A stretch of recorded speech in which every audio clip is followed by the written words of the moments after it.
토요일 품격시대 플러스 본격적으로 시작하겠습니다. 첫 번째 순서는 문재인 정부 첫 번째 국정감사에서 맹활약을 펼친 분입니다. 국감 스타 더불어민주당 이철희 의원 모시고 국감 뒷얘기 좀 들어보도록 하겠습니다. 의원님 어서 오십시오. 네, 안녕하세요. 잘 지내시죠? 네. 네, 너무 떴어요. 방송 때도 잘 나갔었는데. 방송 때 더 잘 나갔나요? 자, 시청자 여러분들께서도 함께 하실 수 있습니다. 샵 5400, 샵 5400으로 다양한 의견 보내주시기 바랍니다. 특히 이철희 의원한테 꼭 질문하시고 싶으신 거 있으시면요. 지금 마구마구 올려주시기 바랍니다. 제가 빼놓지 않고 다 여쭤봐 드리도록 하겠습니다. 지금 현재 페이스북 라이브로도 함께 하실 수 있거든요. 주변에 널리 알리셔서 함께 이철희 의원의 뒷얘기 우리 한번 함께 들어보면 좋을 것 같습니다. 자, 본격적으로 얘기를 시작해 보도록 하겠습니다. 의원님 TBS에서 잘 나가던 앵커셨어요. 친정이죠, 친정. 친정. TBS는 나의 친정이다. 친정이죠. 네. 네. 이철이를 키운 칠알은 TBS다. 아, 그럼요. 네. 네. TBS 여기가 만세 아니고, 한번 하시고. 만세. 여기가 아니고, 저 네. 남산 시대에, 예. 저 남산, 이 TBS 교통방송 하면서, 예. 남산을 가까이 했다는 게, 이 망외의 소득이었어요. 왜냐면 산책도 많이 하고요. 예. 굉장히 좋았습니다. 그렇군요. 예. 그때하고 비교하면 여기 스튜디오 어떠세요? 야, 오두막집에서 빌딩이 된 것 같아요. 그때는 좀 오래된 데다가 좁아가지고, 맞아요. 예. 지금은 뭐 굉장히 좋아졌네요. 그러니까요. 예. 네. 어찌됐든 TBS에 오신 것을 환영하면서요. 저도 TBS 그때 네. 퇴근길 이철입니다. 저 굉장히 애청자였거든요. 저렇게 촌스러운 발음으로도 앵커를 할 수 있구나. 맞아요. 자신감을 많이 준 네. 진행자로. 그때도 잘 나가시고. 그때 저처럼 이제 발음도 시원찮은 사람이 방송을 해서 예. 우리 정봉주 씨 같은 분도 하는 거죠. 좀 시원찮더만요. 예. 정봉주를 내가 키웠다. 정봉주를 키운 길을 건 열어드린 이철이다. 거지. 2시에 라디오 하시는 분도 발음이 좀 그렇더만요. 그렇군요. 예. 네. 2시에 라디오 하시는 분, 네. 정봉주. 허리케인 라디오인가? 예, 네. 최일구 앵커입니다. 그분 M본부에서 잘 나가던 분이었는데. 제가 방송 한번 출연했어요. 예, 그렇군요. 아주 유쾌하게 잘 하시더라고요. 예, 그러니까 네. 다들 친하시니까 막 디스도 하고 그러시는군요. 선거 전문가. 저는 사실은 이철희 의원님을 처음 봤을 때 정치 전략가로 처음 만났었거든요. 그러다가 어느 날 보니까 방송인이 돼 있고, 어느 날 보니까 또 이렇게 정치인. 그리고 이렇게 국감 스타가 될 거라고는 생각을 못 했거든요. 네. 어떠세요? 좀 이철희 의원을 바라보는 시민의 시선, 국민의 시선이 좀 많이 달라졌습니까? 뭐 그렇다고 봐야 되겠죠. 우선 이제 제일 많이 체감하는 거는 의원들끼리 해주는 얘기. 대표적으로 이제 어제 엘리베이터에서 이제 박지원 민주당 전 원내대표를 이제 우연히 제가 타고 있는데 타셨어요. 중간에. 그래서 대뜸 하시는 말씀이 이번 국감은 이철이가 다 말아먹었어. 그러더라고요. 칭찬해 주신 거죠. 그런 얘기들을 가끔 듣고요. 혼자 너무 단독 플레이해서 나눠서 하지 혼자 다 하냐 이런 얘기도 듣고. 그렇군요. 그러니까 의원들 사이에는 그런 얘기를 많이 듣고요. 일반 국민분들도 보면 더 좀 관심 갖는 것 같아요. 왜냐하면 이렇게 자주 얼굴이 이제 국감 때 TV에 비쳤으니까 조금 더 반가워하시는 것 같아요. 지하철도 가끔 타시잖아요. 그리고 요즘 못 타죠. 원래는 많이 탔죠. 그렇죠. 그리고 지나가다가 아메리카노 한 잔 사주는 시민을 만나면 참 좋을 것 같다. 그런 정치인이 되고 싶다 이런 얘기 하셨는데 좀 얻어 드셨습니까? 서너 차례 얻어 먹었어요. 오, 진짜요? 뭐라 그러면서 커피를 사시던가요? 이렇게 불쑥 이렇게 주면서 이렇게 놀라서 쳐다보면 조만큼 좀 떨어져서 이렇게 이철이 화이팅 이렇게 하고 가시는 거죠. 그렇군요. 저도 사실은 앞서 이제 박지원 의원 말씀을 하셨는데, 그러니까 업계에서 평가받는 것도 되게 중요하지만 언론의 평가도 굉장히 중요하잖아요. 근데 사실 신문 지면을 거의 도배를 하셨어요. 국감 때.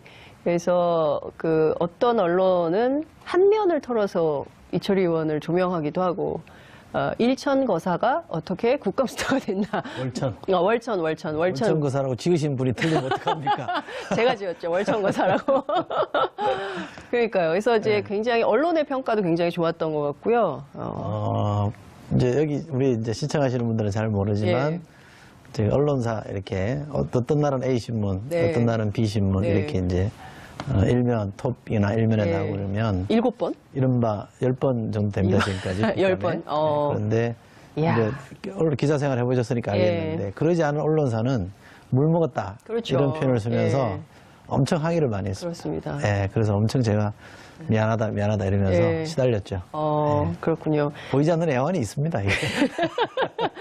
그 기자들이 또 어떻게 돌변할지 모르는데 그렇죠. 적당히 좀 나눠주시는 센스? 뭐 그렇죠. 저도 이번에 학습을 좀 한 것도 있고 조금 욕심낸 것도 있고 그러는데 뭐 원하는 만큼 다 할 수는 없지만 어쨌든 이렇게 이번에 이거 하면서 이런 점도 신경을 좀 써야 되겠구나라는 걸 새삼 느낀 거는 있죠. 네, 사실 김관진 전 장관이 이렇게 수면 아래 잠겨 있었거든요. 그러니까 그 박근혜 최순실 게이트에 상당히 무언가 역할을 했을 거라는 의심은 있었으나 뭐 드러나는 자료가 하나도 없었어요. 그래서 기자들이 계속 기사 쓸 때 의혹, 가능성, 추론 뭐 이런 거를 많이 썼는데 결정적인 증거를 엄청나게 찾아내셨어요. 그러니까 최순실 씨와 직접 관계된 거를 제가 제기한 건 없고요. 공개한 건 없고요. 제가 좀 국방위 육군 병장 출신밖에 안 되지만 국방위를 가서 뭐 전문성이 워낙 없으니까 군도 사실은 이렇게 군에 오래 계셨던 분들이 잘 아는데 저는 그게 국방위 아니니까 배정됐다고 되게 싫어하셨잖아요. 그렇죠. 투덜댔죠. 아니 하필이면 국방위를 보내냐. 법사위 가야지 막 이랬었는데. 근데 이제 공부를 하면서 제가 느꼈던 것 중에 하나는 제일 큰 의무는 군사이버사령부 댓글 공작은 오래된 이슈잖아요. 맞습니다. 근데 책임지는 사람이 사령관 정도지 그 위선까지 못 갔어요. 맞아요. 근데 제가 뭐 청와대도 있어보고 부처 언저리에서 이렇게 지켜본 바에 의하면 장관 모르게 그런 일을 하는 건 어렵거든요. 잠깐 한두 건 정도는 그럴 수 있지만 긴 기간 그 정도 법을 위반하면서까지 엄청난 일을 하는 건 불가능하기 때문에 저는 김관진 전 장관이 책임이 분명히 있을 텐데 이건 꼬리 자르기를 했다. 문자 그대로. 그래서 계속 그 의무를 갖고 좀 쳐다보고 지켜보기를 했거든요. 근데 요즘 많이 나옵니다. 5.18 관련된 자료들이 그 이후에 계속 파기되고 없어졌잖아요. 맞아요. 근데 여기도 조금씩 많이 없어졌어요. 그래도 어딘가는 흔적이 있을 거다라는 것 때문에. 사이버사령부 댓글 사건 자료를 벌써 없어요? 많이 없었죠. 왜냐하면 그들의 정부가, 왜냐하면 김관진 장관만 하더라도 국가안보실장으로 계속 승승장구했으니까. 그렇죠. 근데 어딘가는 있을 거다라고 이제 계속 뒤졌는데 결국 나온 거죠. 근데 사실 기자도 아니시고, 그리고 뭐 기자를 해본 적도 없으시고, 어떻게 이렇게 취재를 하셨어요? 방송한 게 도움이 되는 것 같아요. 그러니까 방송을 진행을 하거나 이렇게 해보면 질문을 자꾸 던져야 되잖아요. 그렇죠. 이제 반대 입장이지만 뭔 답을 하면 또 이렇게 물어버려야 되잖아요. 그게 도움이 많이 된 것 같아요. 그래서 뭐라고 이제 군에서 이런 문제제기라면 답변을 하면 거기에 대한 또 다른 질문을 하고 질문을 하다 보면 결국 논리적으로 제가 설득력이 있으면 그쪽에서 굴복하게 돼 있잖아요. 그런 거죠. 그러니까 그게 저는 굉장히 도움이 많이 됐습니다. 결국에는 이제 질문하는 힘. 그렇죠. 질문하는 힘이 이 오늘 사이버사령부의 마각을 드러내는데 상당히 큰 역할을 했다. 이렇게 볼 수가 있겠네요. 김관진 전 장관이 출국 금지되게 만든 결정적인 증거나 단서를 이철희 의원이 제공하신 거죠. 그렇죠. 김관진 장관의 사인이 된 문건을 제가 공개했죠. 그러니까 그 보면 지금 드러나는 게 댓글 사건 같은 경우에는 이게 굉장히 나쁜 사건인데 사이버 사령부만 잘못한 것이 아니라 국군 기무사령부까지 이게 군 전체가 정치 공작에 동원이 된 흔적을 다 잡은 거예요. 조금 넓혀서 보면 김관진 장관뿐만 아니라 그 앞에 김태형 장관, 그 앞에 이상희 장관. 그러니까 이명박 정부 때 장관이 국방장관이 세 분이었는데 세 분 다 관계가 있다고 저는 생각합니다. 제가 공개한 자료들에 의하면 다 그 이름들이 나오고 실제로 그분들이 댓글 공작에 관여했다는 흔적들이 나와 있거든요. 근데 김관진 장관만 특별히 유독 이제 눈에 띈 거는 선거 때, 총선 대선 때였기 때문에 유독 눈에를 많이 띄었던 건데 그렇게 보면 역대 이명박 정부 때 3명의 장관이 공이 이 문제에 관련돼 있다는 거는 이거는 정권 자체 대통령이 주도하는 정권 차원의 프로젝트였다고 저는 보고요. 그런 점에서 이거 심각하다. 그러니까 합법적으로 권력을 쟁취한 대통령과 행정부가 네. 왜 실제로 권력을 실행하고 집행할 때, 정부 정책을 집행할 때 법을 안 지키느냐. 그러니까 우리가 민주주의를 생각할 때 선출 과정에서만 민주주의만 생각할 게 아니라 실제로 이 실행 과정, 집행 과정에서 민주주의도 다시 한번 생각해보는 계기가 된다고 저는 생각하거든요. 그러니까 큰 문제제, 큰 함의를 던지는 사건이라고 저는 봅니다.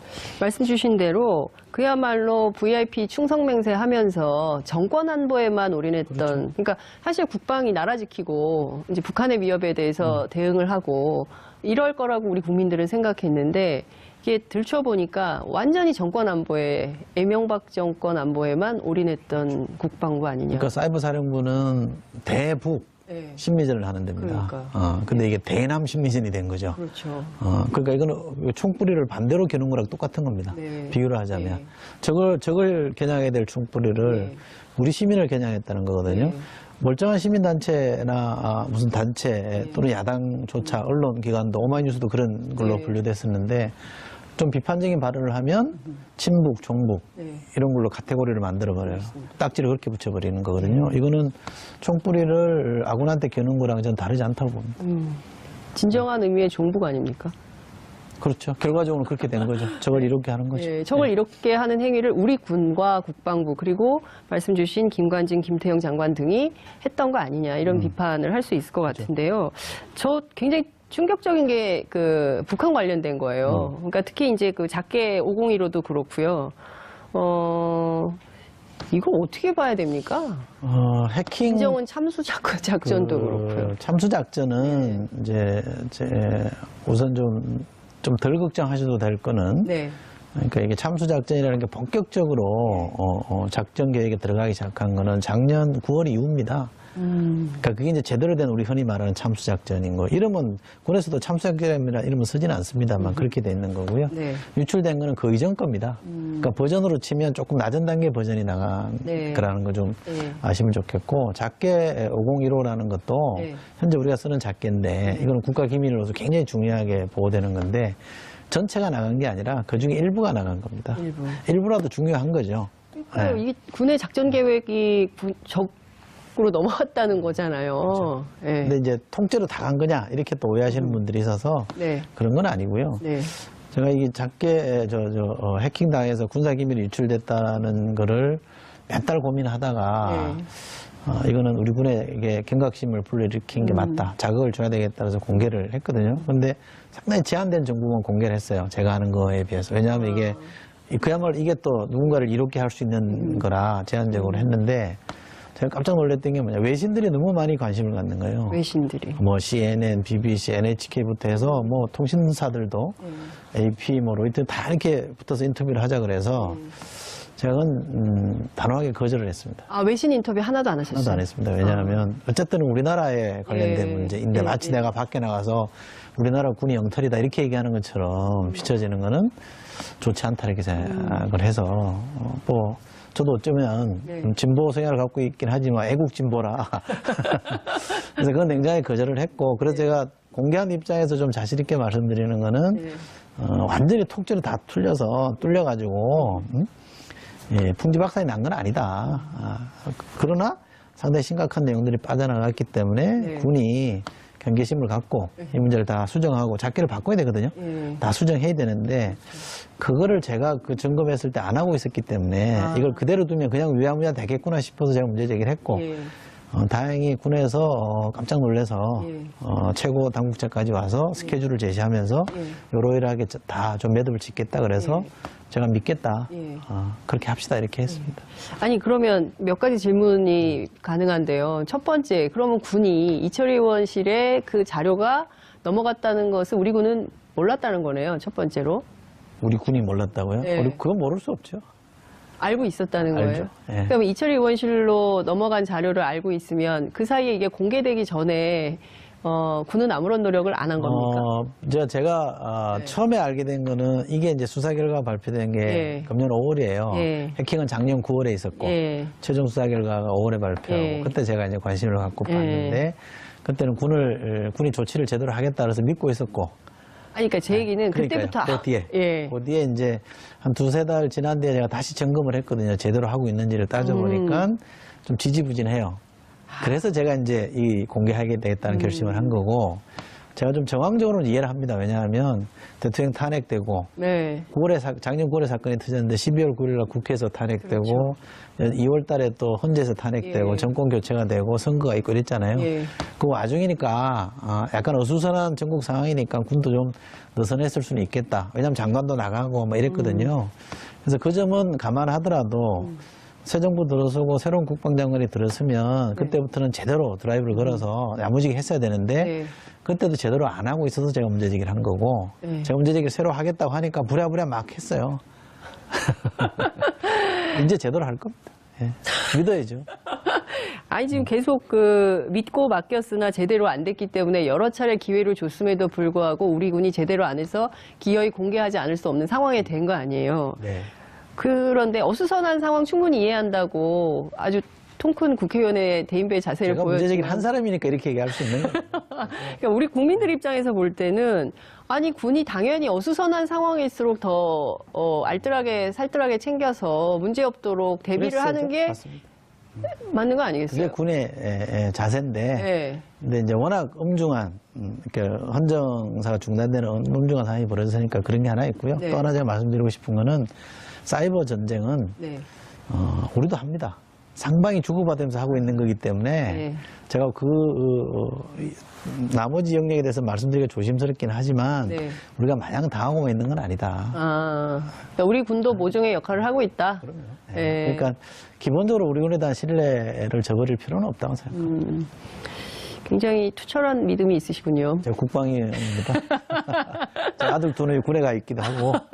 네, 군이 잘해줘야 되겠다 이런 생각이 좀 들기도 잘해야죠. 하는데 네. 그 CNN, NHK 제가 이제 이렇게 보면 저도 2005년 9.19 공동성명 당시에 이제 외교부 출입하면서 취재를 많이 했었는데 한국의 남북 관계가 좀 안 좋은 상황이 되면 외신들이 막 정말 특히 일본 기자들이 관심이 많아요. 그래서 안 좋은 방향으로 계속 기사를 그렇죠. 쓰거든요. 그래서 경우에 따라서는 이제 외신을 내보내고 국내 언론만 대상으로 해서 백브리핑이라고 하면 국민들께서 아실 그러니까 하여튼 기자들만 놓고 기자 브리핑을 또 따로 해줄 때가 있어요.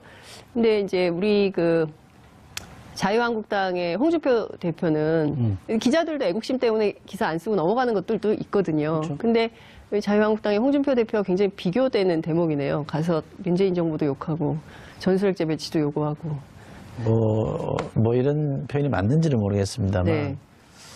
제 자식이 잘못하면 집에서는 혼을 내도 밖에 나가서 기죽지 말라고 하는 것도 있잖아요. 그렇죠. 네. 그러니까 우리 군이 제가 문제 제기하는 거는 우리 군이 덩치가 굉장히 커요. 65만까지는 안 됩니다. 60만 2, 3만 되는 대군이고 네. 내년 예산으로 치면 43조를 씁니다. 엄청난 규모거든요. 네. 이 군이 하는 일이 굉장히 많이 있습니다. 근데 그 중에 뭐 한 100가지를 한다고 치면 100가지 전부가 다 엉터리냐 그게 아니고 그 중에 우리가 문제가 많이 되고 있는 것들은 10개, 15개 정도니까 그걸 우리가 고쳐서 갈 수 있는 거는 잘 다독거려서 이제 고치게 가고 네. 또 이제 뭐 잘 안 되는 거는 어떨 때는 좀 채찍질도 하고 채찍질은 너무 과한 거예요. 회초리도 들고 뭐 이러면서 이제 바꿔 나가는 거라고 생각하시면 되고요. 네. 군이 상당 부분 잘하고 있는 게 많이 있습니다. 그러니까요. 국방부 홍보대사 같아요. 근데 사실 내부에서 말씀하신 대로 자식이 잘못하면 집안에서는 야단을 쳐도 나가서는 기죽지 말라고 이제 어깨도 토닥이고 하는데 자유한국당 홍준표 대표 같은 경우는 정반대의 경우잖아요. 정치인으로서 그런 모습 볼 땐 좀 어떠세요? 좀 제가 야당할 때도 그런 얘기를 많이 했는데요. 네. 특히 이제 우리 흔히 많이 하는 말이 안보에는 여야 없다 이런 얘기를 하잖아요. 그렇죠. 그러니까 그 두 가지 의미가 있습니다. 안보 문제는 야당이 약간 미심쩍어도 도와줘야 된다는 거 하나. 안보 문제에 관련해서는 여당도 정보를 야당한테 제공해줘야 된다는 거 네. 하나. 그래서 서로가 양해하면서 도와주는 거잖아요.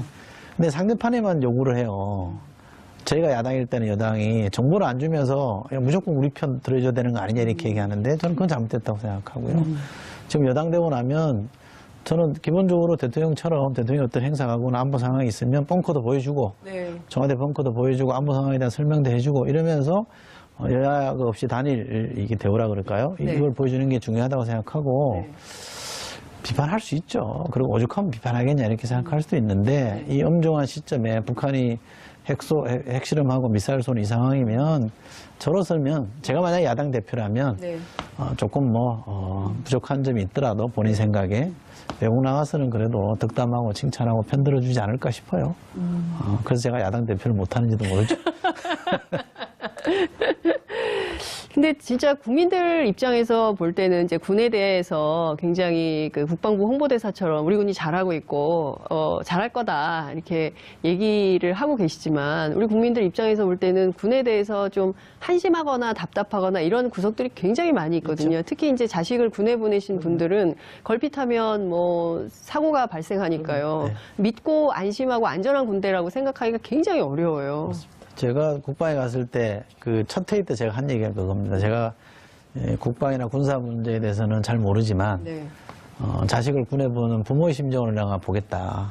일반인의 눈으로 보겠다는 거거든요. 지금 이제 마침 전 아들놈이 두 놈인데 네. 둘 다 군에 가 있어요. 그러면 저희 집사람 같은 경우는 애들 엄마는 안전사고에 대한 걱정이 굉장히 많이 있습니다. 그럼요. 네, 그래서 얼마 전에도 군에 네. 처음에는 뭐 도비탄이라는 듣도 못한 이름으로 나온 네. 그 유탄 맞고 정말 이렇게 군에 자식을 보낸 부모 억장이 무너지는 그런 상황이 벌어졌는데 저도 처음에 도비탄이라고 그래서 이게 뭡니까 그랬더니 어디 뭐 돌 같은데 단단한 데 맞고 이게 총알이 이렇게 옆으로 날아가서 맞은 거다 그래서 우리도 군에 갔다 왔잖아요. 네. 저 육군병장 출신 군에도 뭐 잘 못 맞히긴 했지만 사격해본 사람인데 네. 그냥 첫 마디가 그게 말이 됩니까? 아니 그럴 수가 있다는 거예요. 그럼 말이 안 된다 상식적으로 생각해봐라. 네. 사격증이면 그 뒤로 다니는 것도 못 다니게 하지 않냐. 그렇죠. 근데 어떻게 그럴 수 있냐. 그래서 어쨌든 자기들이 처음 파악해보니까 그렇다는 거예요. 근데 누가 봐도 상식적으로 이해가 안 되면 다시 조사하는 게 맞을 거다. 내가 이렇게 얘기했는데 마침 대통령께서 그 부분이 이해가 안 되니까 제대로 해라 이래서 다시 밝혀진 거거든요. 그러니까 그런 것들이 제가 군에도 그렇게 하면 할수록 국민들이 불신한다. 뭐가 잘못된 게 있으면 빨리 드러내라. 있는 그대로 오픈하고 네. 잘못한 것에 대해서 책임지고 그런 모습 보여주면 국민들이 역으로 신뢰를 하는데 네. 숨기면 더 신뢰 안 한다. 근데 군도 좀 배워가고 있는 것 같아요. 이제는 조금 드러내려고 노력도 좀 하고요. 실제로 왜 그런 문화가 있다고 보세요? 그러니까 잘못하면 매도 얼른 맞는 게 낫다고, 잘못하면 빨리 드러내서 사과하고 용서를 구하고 대책을 마련하고, 이게 이제 일반 상식인데 안 그래요, 두 군이. 가지로 보시면 돼요. 군이 예. 전 세계 어느 나라 군이든 예. 폐쇄적이에요. 예. 자기들끼리 이렇게 전문가 집단이잖아요. 네. 전쟁을 하는 무장된 전문가 집단이기 때문에 폐쇄적일 수밖에 없고요. 또 하나는 이게 더 저는 더 크다고 보는데 예. 대한민국 군은 쿠데타를 2번이나 해서 권력의 중심에 섰던 집단들이기 때문에 예. 시민을 대하는 태도가 여전히 저는 문제가 있다고 봅니다. 그러니까 군림하는 군대였거든요. 옛날에 왜 국방의 회식 사건이라고 기억하실지 모르겠어요. 국방위원들하고 군인들하고 술 먹다가 군인들이 병 날리고 그래가지고 국방위원들 폭행한 사건이 있었어요. 군이 장군들이 별 달면 국회의원도 안 보이는 거죠. 그러니까 2번이나 쿠데타를 통해서 집권했던 그 군림하는 자세가 여전히 좀 남아 있습니다. 잔재가. 그러다 보니까 어지간하면 숨기고 우리가 잘하려고 했는데 뭐 자꾸 뭐라 그러냐 이런 볼멘소리 하는 거거든요. 저는 매는 더 맞아야 된다고 생각해요. 네. 그러나 그 매가 사랑의 매야 된다. 왜? 우리 군대이기 때문에 그런 관점을 좀 갖고 있습니다. 아, 오늘 굉장히 그 사랑과 애정과 존경과 이런 걸 강조하셔서 평소에 제가 아는 이철희 의원답잖아가지고 방금 전에 문자가 하나 들어왔는데요. 이철희 의원께서 그러니까 지금 국방위 얘기를 쭉 하고 있는데 국방이 아니라 국회의원 계속 하실지 앞으로 방송 활동하실 생각 없는지 이런 의견이 막 들어오네요. 더 할지 안 할지 솔직히 말씀드리면 모르겠습니다. 근데 임기가 지금 많이 남으셨지 않습니까? 2년 좀 더 남았습니다. 아직 예. 2년도 안 됐기 때문에 예. 뭐 일찍 고민할 일은 아니다 싶긴 하고요. 예. 뭐 정치를 제가 공헌했던 거는 오래 할 생각은 없습니다라는 거는 여전한 것 같고 근데 할 일이 좀 더 국회의원 신분으로 더 할 일이 있다 그러면 뭐 한번 도전도 해볼 거고요. 나보다 더 잘할 사람이 많고 나한테 잘 안 맞다 싶으면 그만해야죠. 근데 그만하고 방송할지는 모르겠습니다. 그만두자마자 또 방송으로 쪼르르 쫓아오면 예. 그것도 너무 저렴해 보이는 것 같고 자꾸 이 자리를 탐내시는 것 같아요. 아, 걱정이 되네요. 걱정하지 마십시오. 네. 네. 일주일에 한 번 하는 거라서 계속해야 됩니다. 장윤선 전 기자가 방송을 많이 하면 좋겠어요. 네. 진짜로. 네, 고맙습니다. 제가 이렇게 두루두루 많이 다녀봤는데. 가만있어 봐. 그 사심에 의한 방송을 하셨는데. 짠 거 아닙니다, 이거. 네. 이 시사는 우리 장윤선 기자만큼 많이 하는 진행자가 없습니다. 진짜. 네. 제 얼굴 빨개졌어요. 예. 다시 민망해서 다시 본론으로 좀 들어가겠습니다. 지금 북한에 혹은 유출된 우리 군의 자료가 굉장히 많은데 지금 국방부가 확인한 게 20%밖에 안 된다는 얘기가 있어서 국민들이 이게 말이 되냐. 나가는 즉시 확인을 좀 해야지. 해킹은 속성상 그렇게는 안 된답니다. 네, 해킹의 속성상. 그러니까 무슨 자료가 어떻게 나가는지도 지금 파악을 못하고 있는 거예요. 해킹의 기술적으로 전문가들이 다 그거는 그럴 수밖에 없는 사정이 있다라고 얘기해요. 어떤 그러니까. 이유 때문인지 좀 설명을. 저도 뭐 그 부분에 대해 한참 설명을 들어서 그럴 수 있겠구나 생각했는데 이게 이제 자료를 갖고 나가면 네. 해킹이라는 거는 네. 흔적조차 지운다는 거죠. 그런데 어느 정도 나갔다는 건 어떻게 하냐면 이렇게 왔다 갔다 유출량, 네. 자료가 움직인 양을 보고 판단하는 거고 그 중에 이제 이 흔적을 못 지운 거는 복원이 되는 거예요, 문건이. 네. 이런 문건이 나왔구나 복원이 되는데 네.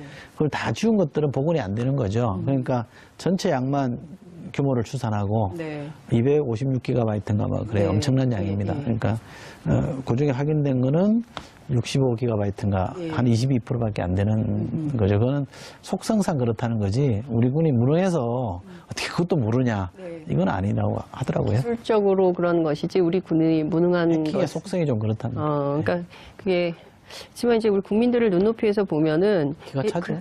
기가 차죠. 기가 차죠. 도대체 네. 정보 관리를 어떻게 하길래? 그러니까 국민 사이버 사령부 혹은 기무사까지 포함해서 일반인들에 대한 댓글, 그러니까 이른바 정권 안보를 위한 여론 조작에는 엄청 적극적으로 많은 일을 했어요.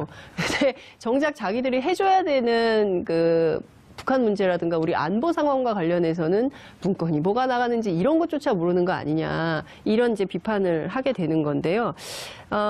지금 국민들이 가장 관심 있게 들여다보는 사안은 그러니까 과거에 이른바 문재인 정부가 주장하는 적폐청산, 특히 이제 군과 관련된 적폐청산 가운데 댓글 사건 굉장히 중요하고요. 이 문제에 대해서는 그냥 넘기기 굉장히 어렵고요.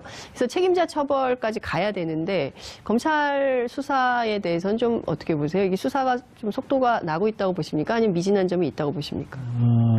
쉽지 않을 겁니다. 근데 의지는 분명히 있다고 제가 확인하고 있고요. 쉽지 않을 겁니다. 왜냐하면 흔적을 지웠기 때문에 이게 2012년 대선 때, 총선 전 대선 때 있었던 일이잖아요. 그리고 그 정부는 금년까지 있었잖아요. 5월까지는 형식적으로 있었잖아요. 대통령은 작년 12월까지 군제했잖아요.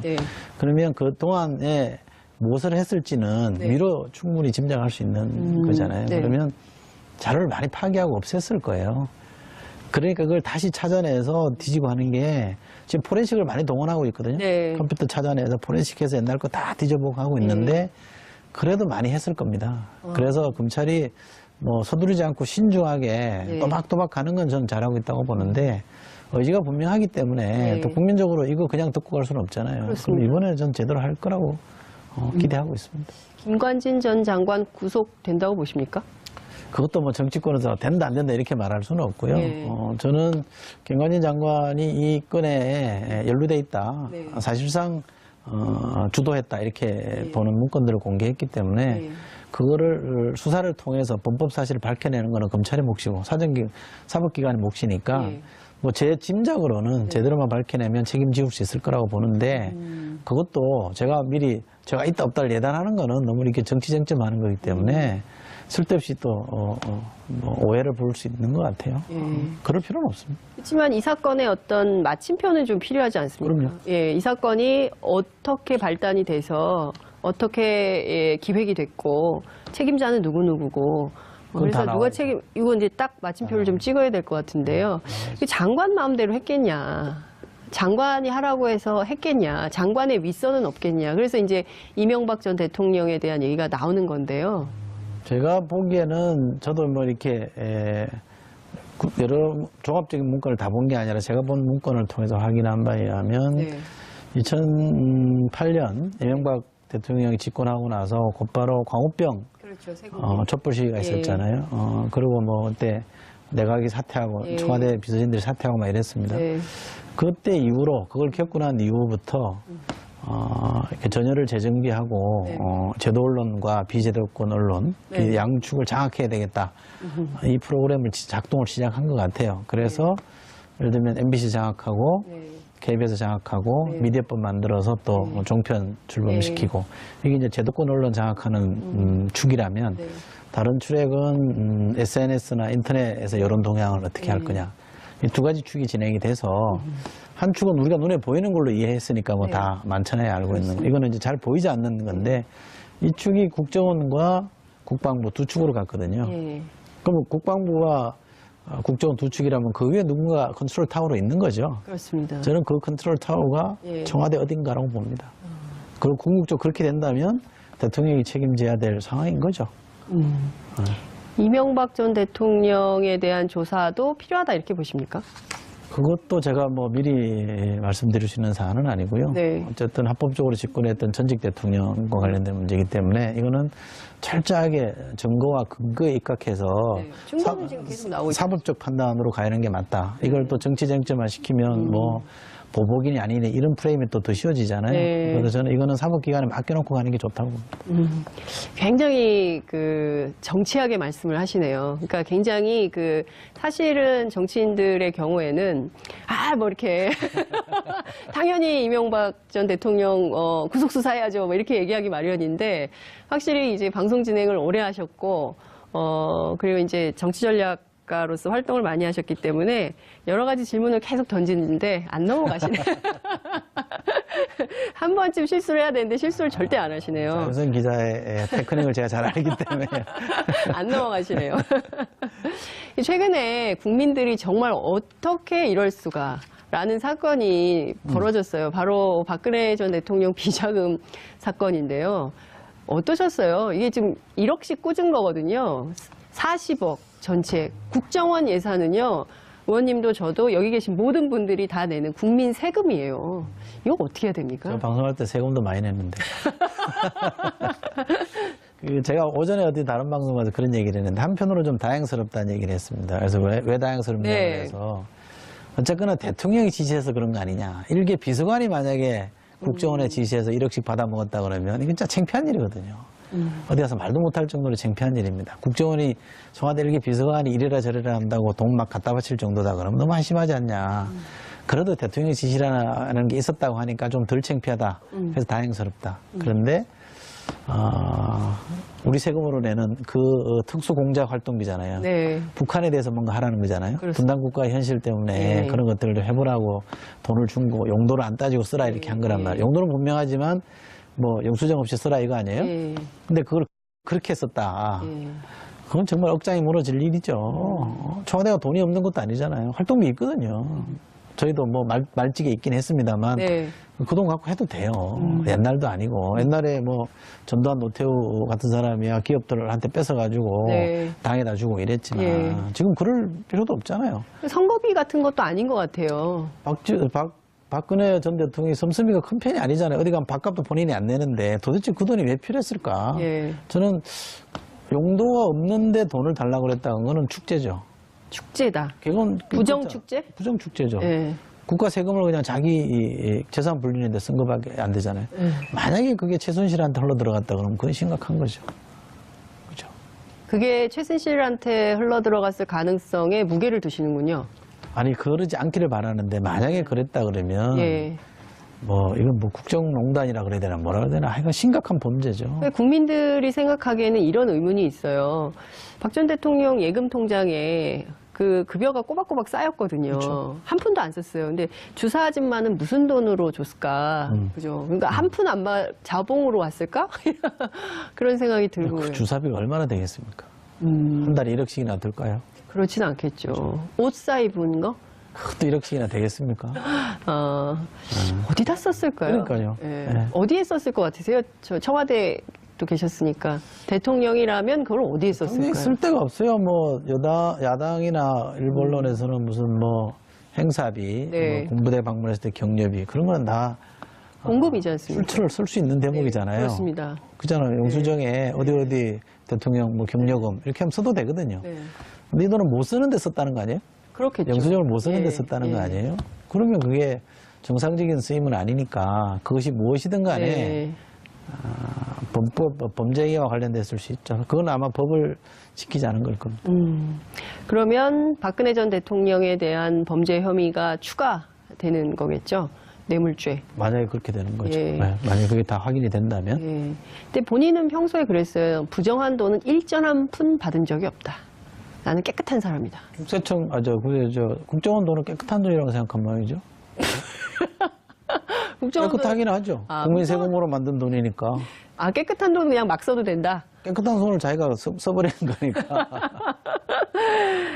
정말 이러니까 초등학생 어린아이들도 박근혜 전 대통령에 대해서 희화하는 얘기를 안 할 수가 없지 않나 이런 생각이 좀 듭니다. 앞서 저희가 이제 뭐 이러저러한 이제 그 얘기를 좀 했는데요. 특히 이제 나오셨으니까 그 정치 그 전략가이시기도 하시고요. 정계 개편 얘기가 계속 나오고 있는데요. 어떻게 될 걸로 전망하세요? 이 상태로 이게 이제 원래가 우리 총선 때 구축된 질서와 대선 때 구축된 질서가 좀 충돌하잖아요. 그렇죠. 그잖아요. 그러니까 이 충돌하는 게 어떤 형태는 조정이 돼야 된다고 저는 보고요.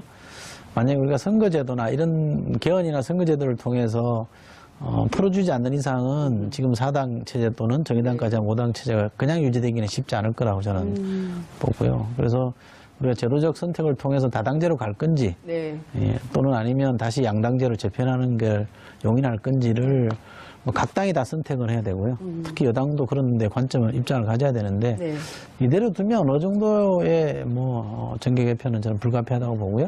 총선 때 되면 더 또 심각한 상황까지 당장 내년에 크게 벌어지겠죠. 있는데 지방선거 앞두고 뭐 이렇게 좀 이합집산이 있겠습니까? 대규모 이합집산은 아니겠지만 소규모의 이합집산은 있을 수 있다고 봅니다. 네, 근데 국민들은 그냥 이대로 갔으면 하는 방향이잖아요. 다당제를 유지한 틀에서 한번 해봐라 이런 게 국민의 뜻인 것 같은데 정치권에선 그 뜻을 배반할까요? 선거를 통해서 표출된 민심을 존중하는 게 맞죠. 그렇죠. 그게 존중하는 게 맞습니다. 그러니까 거기에 입각해서 인위적으로 정계 개편이 이루어지는 거는 그것이 얼마나 목적이 올바르더라도 저는 좋지 않다고 보는. 우리가 과거 우리 정치가 후퇴한 게 인위적인 정치 개편 때문에 많이 이렇게 국민 불신을 초래한 거잖아요. 그렇습니다. 저는 그러지 않는 게 좋다고 보고요. 국민을 믿고 선거 때 재편해달라.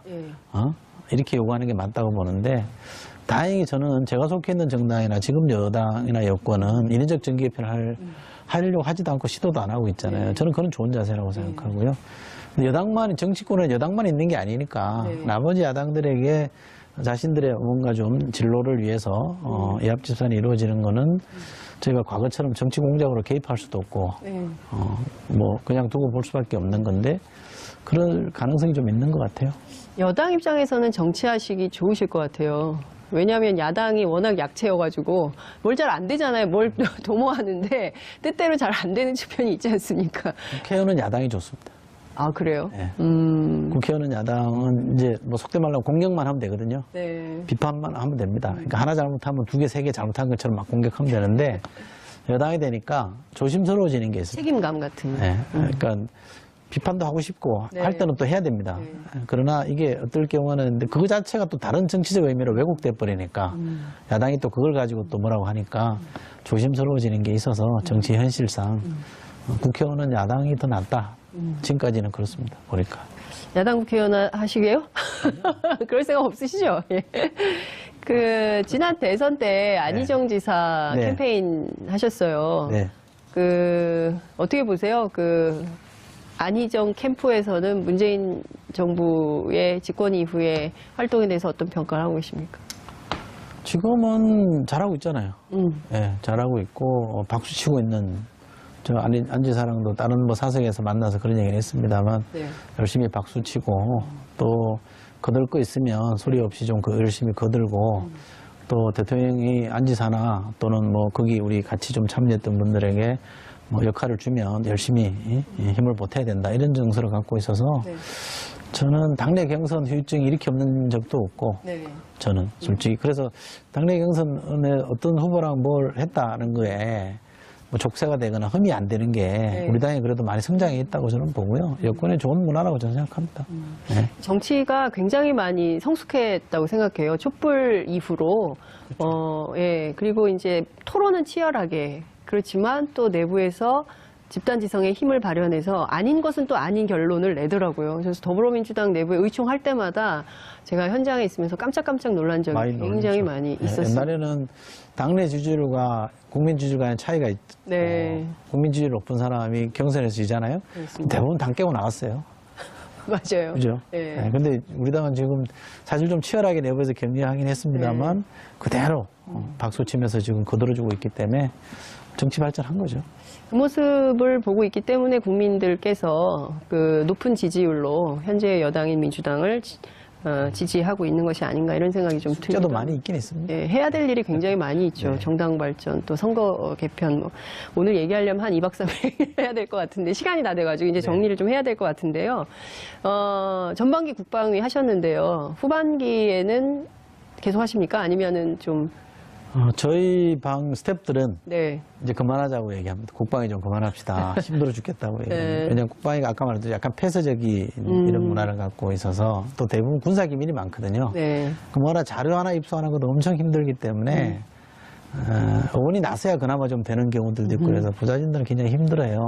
그래서 좀 다른 거 해봅시다 이런 경우들이 많은데 저는 아직 결정을 뭐 못했고요. 제 마음대로 할 것도 아니고 네.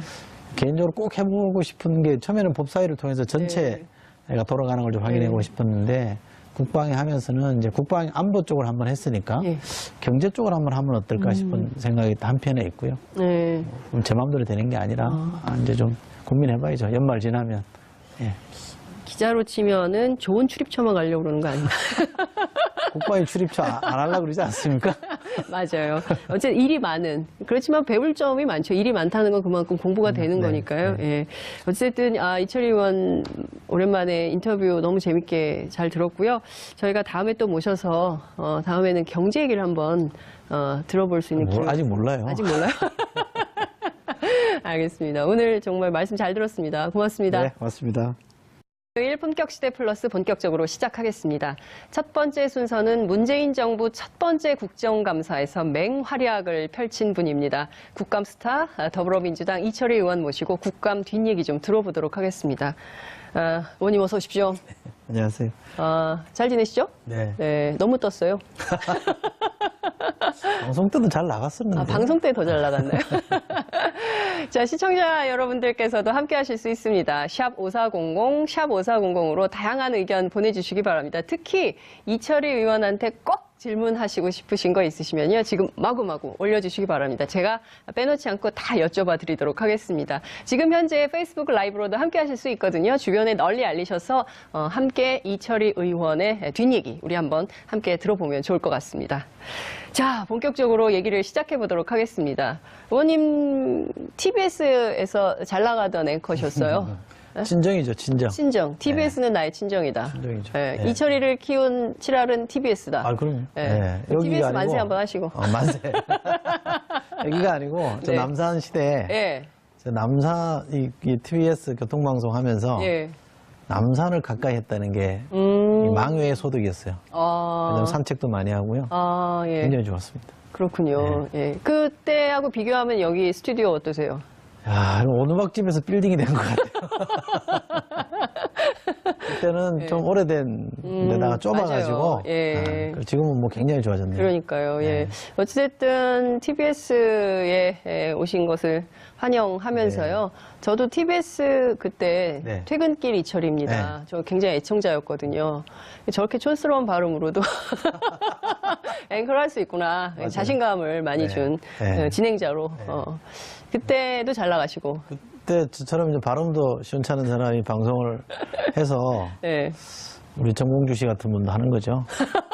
좀 시원찮더만요. 예. 정봉주를 내가 키웠다. 정봉주를 키운 길을 건 열어드린 이철이다. 거지. 2시에 라디오 하시는 분도 발음이 좀 그렇구만요. 아, 그렇군요. 예, 네. 2시에 라디오 하시는 분, 네. 정봉주. 허리케인 라디오인가? 예, 네. 최일구 앵커입니다. 그분, M본부에서 잘 나가던 분이었는데. 제가 예. 방송 한번 출연했어요. 예, 그렇군요. 아주 유쾌하게 잘 하시더라고요. 예, 그러니까 네. 다들 친하시니까 막 디스도 하고 그러시는군요. 선거 전문가. 저는 사실은 그 이철희 의원님을 처음 봤을 때 그 전략가, 정치 전략가로 처음 만났었거든요. 그러다가 어느 날 보니까 방송인이 돼 있고, 그 어느 날 보니까 또 이렇게 정치인. 그리고 이렇게 그 국감 스타가 될 거라고는 생각을 못 했거든요. 네. 어떠세요? 좀 그 이철희 의원을 바라보는 시민의 시선, 국민의 시선이 좀 많이 달라졌습니까?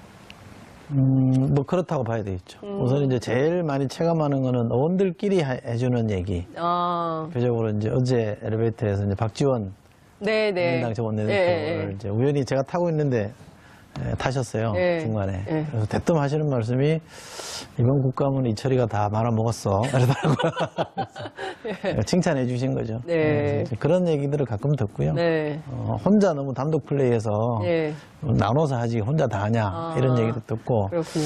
그러니까 의원들 사이에는 그런 얘기를 많이 듣고요. 일반인들도 일반 국민분들도 보면 더 좀 관심 갖는 것 같아요. 왜냐하면 이렇게 자주 얼굴이 이제 국감 때 TV에 비쳤으니까 조금 더 반가워하시는 것 같아요.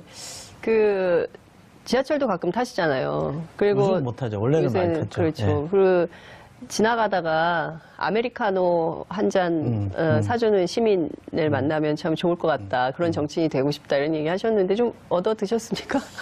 서너 차례 얻어 먹었어요. 오, 진짜요? 뭐라 그러면서 그 커피를 사시든가요? 이렇게 불쑥 이렇게 주면서 이렇게 놀라서 쳐다보면 조만큼 좀 떨어져서 이렇게 이철이 화이팅 이렇게 하고 가시는 거죠. 그렇군요. 그러니까 저도 사실은 앞서 이제 그 박지원 의원 말씀을 하셨는데, 그러니까 업계에서 평가받는 것도 되게 중요하지만 언론의 평가도 굉장히 중요하잖아요. 근데 사실 신문 지면을 거의 도배를 하셨어요. 국감 때. 그래서 그 어떤 언론은 한 면을 털어서 이철희 의원을 조명하기도 하고, 일천 거사가 어떻게 국감 스타가 됐나. 월천 거사라고 지으신 분이 틀리면 어떡합니까? 제가 지었죠. 월천 거사라고. 그러니까요. 그래서 이제 굉장히 언론의 평가도 굉장히 좋았던 것 같고요. 이제 여기 우리 이제 시청하시는 분들은 잘 모르지만 저희 언론사 이렇게 어떤 날은 A신문, 어떤 날은 B신문 이렇게 이제 일면, 톱이나 일면에 나오고 그러면 7번? 이른바 10번 정도 됩니다, 지금까지. 10번. 그런데 이제 기자 생활 해보셨으니까 알겠는데 그러지 않은 언론사는 물 먹었다. 이런 표현을 쓰면서 엄청 항의를 많이 했습니다. 그렇습니다. 그래서 엄청 제가 미안하다 이러면서 시달렸죠. 그렇군요. 보이지 않는 애환이 있습니다. 이게. 그 기자들이 또 어떻게 돌변할지 모르는데 그렇죠. 적당히 좀 나눠주시는 센스? 뭐 그렇죠. 저도 이번에 학습을 좀 한 것도 있고 조금 욕심낸 것도 있고 그러는데 뭐 원하는 만큼 다 할 수는 없지만 어쨌든 이렇게 이번에 이거 하면서 이런 점도 신경을 좀 써야 되겠구나라는 걸 새삼 느낀 거는 있죠.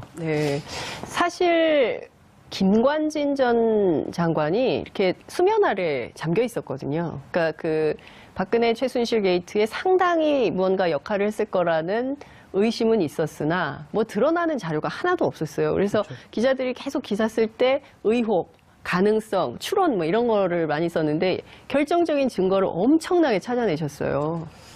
그러니까 최순실 씨와 직접 관계된 거를 제가 제기한 건 없고요. 공개한 건 없고요. 제가 좀 국방위 육군 병장 출신밖에 안 되지만 국방위를 가서 뭐 전문성이 워낙 없으니까 군도 사실은 이렇게 대통령과 행정부가 왜 실제로 권력을 실행하고 집행할 때 정부 정책을 집행할 때 법을 안 지키느냐. 그러니까 우리가 민주주의를 생각할 때 선출 과정에서만 민주주의만 생각할 게 아니라 실제로 이 실행 과정, 집행 과정에서 민주주의도 다시 한번 생각해보는 계기가 된다고 저는 생각하거든요. 그러니까 큰 문제제기, 큰 함의를 던지는 사건이라고 저는 봅니다. 말씀 주신 대로 그야말로 VIP 충성맹세하면서 정권 안보에만 올인했던, 그렇죠. 그러니까 사실 국방이 나라 지키고 이제 북한의 위협에 대해서 대응을 하고 이럴 거라고 우리 국민들은 생각했는데 이게 들춰보니까 완전히 정권 안보에, 이명박 정권 안보에만 올인했던 국방부 아니냐. 그러니까 사이버 사령부는 대북 네. 심리전을 하는 데입니다. 근데 이게 대남 심리전이 된 거죠. 그렇죠. 그러니까 이거는 총뿌리를 반대로 겨눈 거랑 똑같은 겁니다. 네. 비교를 하자면. 네. 저걸 겨냥해야 될 총뿌리를 네. 우리 시민을 겨냥했다는 거거든요. 네. 멀쩡한 시민단체나 무슨 단체 또는 야당조차 언론기관도 오마이뉴스도 그런 걸로 네. 분류됐었는데 좀 비판적인 발언을 하면 친북, 종북 네. 이런 걸로 카테고리를 만들어버려요. 딱지를 그렇게 붙여버리는 거거든요. 이거는 총뿌리를 아군한테 겨눈 거랑 전 다르지 않다고 봅니다. 진정한 의미의 종북 아닙니까? 그렇죠. 결과적으로 그렇게 된 거죠. 저걸 이렇게 하는 거죠. 네, 저걸 이렇게 하는 행위를 우리 군과 국방부 그리고 말씀 주신 김관진, 김태형 장관 등이 했던 거 아니냐 이런 비판을 할 수 있을 것 같은데요. 저 굉장히 충격적인 게 그 북한 관련된 거예요. 그러니까 특히 이제 그 작게 501호도 그렇고요. 이거 어떻게 봐야 됩니까? 해킹 김정은 참수 작전도 그렇고요. 참수 작전은 이제 우선 좀 덜 걱정하셔도 될 거는 네. 그러니까 이게 참수 작전이라는 게 본격적으로 작전 계획에 들어가기 시작한 거는 작년 9월 이후입니다. 그러니까 그게 이제 제대로 된 우리 흔히 말하는 참수 작전인 거. 이름은 군에서도 참수 작전이라 이름은 쓰지는 않습니다만 그렇게 돼 있는 거고요. 네. 유출된 거는 그 이전 겁니다. 그러니까 버전으로 치면 조금 낮은 단계 버전이 나간 네. 거라는 거 좀 네. 아시면 좋겠고 작게 5015라는 것도 네. 현재 우리가 쓰는 작게인데 이거는 국가 기밀로서 굉장히 중요하게 보호되는 건데 전체가 나간 게 아니라 그중에 일부가 나간 겁니다. 일부라도 중요한 거죠. 그러니까요. 이 군의 작전 계획이 적으로 넘어갔다는 거잖아요. 그렇죠. 네. 근데 이제 통째로 다 간 거냐 이렇게 또 오해하시는 분들이 있어서 네. 그런 건 아니고요. 네. 제가 이게 작게 해킹 당해서 군사 기밀이 유출됐다는 거를 몇 달 고민하다가 이거는 우리 군에게 경각심을 불러일으킨 게 맞다. 자극을 줘야 되겠다 해서 공개를 했거든요. 근데 상당히 제한된 정보만 공개를 했어요. 제가 하는 거에 비해서. 왜냐하면 이게 그야말로 이게 또 누군가를 이롭게 할 수 있는 거라 제한적으로 했는데 제가 깜짝 놀랐던 게 뭐냐. 외신들이 너무 많이 관심을 갖는 거예요. 외신들이. 뭐 CNN, BBC, NHK부터 해서 뭐 통신사들도 AP, 뭐 로이터 다 이렇게 붙어서 인터뷰를 하자 그래서 제가 단호하게 거절을 했습니다. 아, 외신. 군에 오래 계셨던 분들이 잘 아는데 저는 그게 국방이 아니니까. 배정됐다고 되게 싫어하셨잖아요. 그렇죠. 투덜댔죠. 아니 하필이면 국방위로 보내냐. 국방이냐, 법사위 가야지 막 이랬었는데. 근데 이제 공부를 하면서 제가 느꼈던 것 중에 하나는 제일 큰 의무는 군사이버사령부 댓글 공작은 오래된 이슈잖아요. 맞습니다. 근데 책임지는 사람이 사령관 정도지 그 위선까지 못 갔어요. 맞아요. 근데 제가 뭐 청와대도 있어보고 부처 언저리에서 이렇게 지켜본 바에 의하면 장관 모르게 그런 일을 하는 건 어렵거든요. 잠깐 한두 건 정도는 그럴 수 있지만 긴 기간 그 정도 법을 위반하면서까지 엄청난 일을 하는 건 불가능하기 때문에 저는 김관진 전 장관이 책임이 분명히 있을 텐데 이건 꼬리 자르기를 했다. 문자 그대로. 그래서 계속 그 의무를 갖고 좀 쳐다보고 지켜보기를 했거든요. 근데 요즘 많이 나옵니다. 5.18 관련된 자료들이 그 이후에 계속 파기되고 없어졌잖아요. 맞아요. 근데 여기도 조금씩 많이 없어졌어요. 그래도 어딘가는 흔적이 있을 거다라는 것 때문에. 사이버 사령부 댓글 사건 자료를 벌써 없어요? 많이 없었죠. 왜냐면 그들의 정부가, 왜냐면 김관진 장관만 하더라도 국가안보실장으로 계속 승승장구했으니까. 그렇죠. 근데 어딘가는 있을 거다라고 이제 계속 뒤졌는데 결국 나온 거죠. 근데 사실 기자도 아니시고, 그리고 뭐 기자를 해본 적도 없으시고, 어떻게 이렇게 취재를 하셨어요? 방송한 게 도움이 되는 것 같아요. 그러니까 방송을 진행을 하거나 이렇게 해보면 질문을 자꾸 던져야 되잖아요. 그렇죠.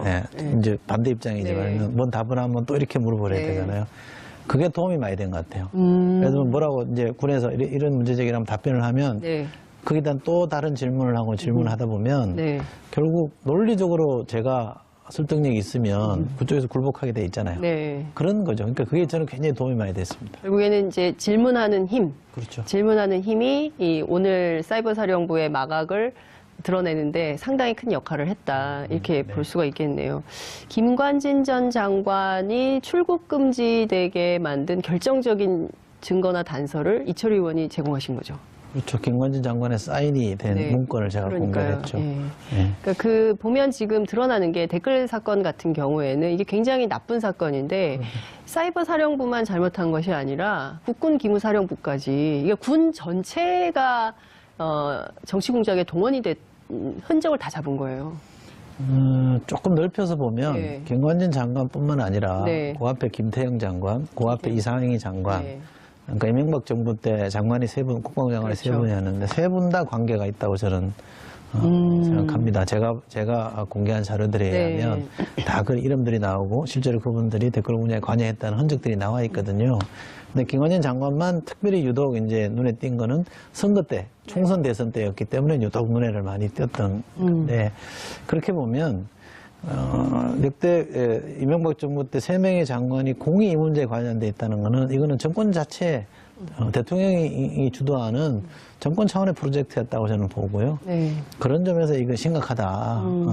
그러니까 합법적으로 권력을 쟁취한 인터뷰 하나도 안 하셨어요? 하나도 안 했습니다. 왜냐하면 어쨌든 우리나라에 관련된 예. 문제인데 마치 내가 밖에 나가서 우리나라 군이 영털이다 이렇게 얘기하는 것처럼 비춰지는 거는 좋지 않다 이렇게 생각을 해서 뭐 저도 어쩌면 네. 좀 진보 성향을 갖고 있긴 하지만 애국 진보라 그래서 그건 굉장히 거절을 했고 그래서 제가 공개한 입장에서 좀 자신 있게 말씀드리는 거는 완전히 톡지로 다 뚫려가지고 예, 풍지박산이 난 건 아니다. 그러나 상당히 심각한 내용들이 빠져나갔기 때문에 군이 경계심을 갖고 이 문제를 다 수정하고 잣기를 바꿔야 되거든요. 다 수정해야 되는데 그거를 제가 그 점검했을 때 안 하고 있었기 때문에 이걸 그대로 두면 그냥 위야무야 되겠구나 싶어서 제가 문제 제기를 했고 다행히 군에서 깜짝 놀라서 최고 당국자까지 와서 스케줄을 제시하면서 요러이러하게 다 좀 매듭을 짓겠다 그래서 제가 믿겠다. 그렇게 합시다 이렇게 했습니다. 아니 그러면 몇 가지 질문이 가능한데요. 첫 번째, 그러면 군이 이철희 의원실에 그 자료가 넘어갔다는 것을 우리 군은 몰랐다는 거네요. 첫 번째로. 우리 군이 몰랐다고요? 네. 우리 그건 모를 수 없죠.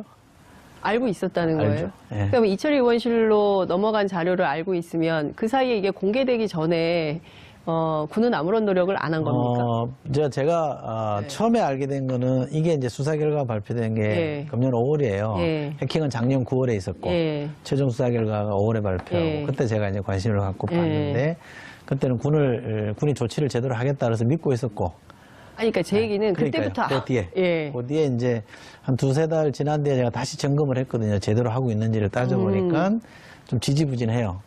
그래서 제가 이제 이 공개하게 되겠다는 결심을 한 거고 제가 좀 정황적으로는 이해를 합니다. 왜냐하면 대통령 탄핵되고 9월에 작년 9월에 사건이 터졌는데 12월 9일날 국회에서 탄핵되고 2월 달에 또 헌재에서 탄핵되고 정권 교체가 되고 선거가 있고 이랬잖아요. 그 와중이니까 약간 어수선한 전국 상황이니까 군도 좀 느슨했을 수는 있겠다. 왜냐하면 장관도 나가고 뭐 이랬거든요. 그래서 그 점은 감안하더라도 새 정부 들어서고 새로운 국방장관이 들어서면 그때부터는 제대로 드라이브를 걸어서 야무지게 했어야 되는데 그때도 제대로 안 하고 있어서 제가 문제제기를 한 거고 제가 문제제기를 새로 하겠다고 하니까 부랴부랴 막 했어요. 이제 제대로 할 겁니다. 믿어야죠. 아니 지금 계속 믿고 맡겼으나 제대로 안 됐기 때문에 여러 차례 기회를 줬음에도 불구하고 우리 군이 제대로 안 해서 기어이 공개하지 않을 수 없는 상황이 된 거 아니에요. 그런데 어수선한 상황 충분히 이해한다고 아주 통 큰 국회의원의 대인배의 자세를 제가 보여주고 문제제기를 한 사람이니까 이렇게 얘기할 수 있는 거예요. 그러니까 우리 국민들 입장에서 볼 때는 아니 군이 당연히 어수선한 상황일수록 더 알뜰하게 살뜰하게 챙겨서 문제 없도록 대비를 하는 게 맞습니다. 맞는 거 아니겠어요? 그게 군의 자세인데 근데 이제 워낙 엄중한 그러니까 헌정사가 중단되는 엄중한 상황이 벌어졌으니까 그런 게 하나 있고요. 또 하나 제가 말씀드리고 싶은 거는 사이버 전쟁은 우리도 합니다.